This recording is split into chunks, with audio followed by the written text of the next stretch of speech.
I think Facebook and Twitter and a bunch of these other social media platforms are committing slow motion suicide through these kinds of activities.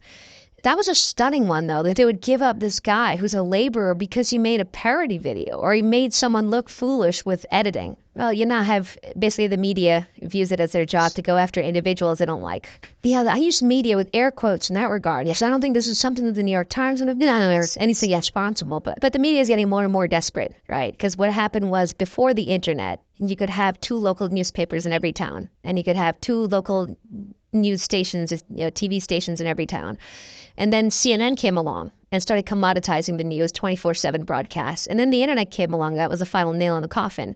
Because what the internet did was it said, actually, if there's a fact that's news, you can distribute that immediately. It can go on Twitter, it can go on Facebook, it gets reprinted on Google News 1,000 times. You go on Google News, you're like, okay, what's the piece of news? Which source? And 3,000 other articles.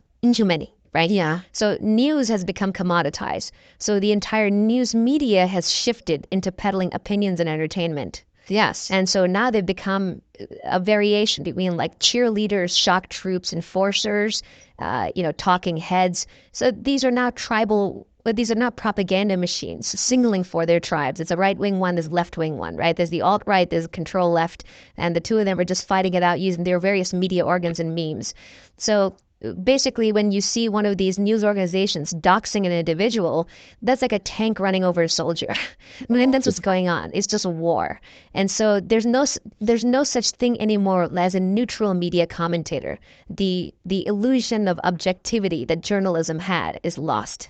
There's no longer one guy like a Walter Cronkite that everyone's going to listen to. It's now all just shock troops fighting wars with each other.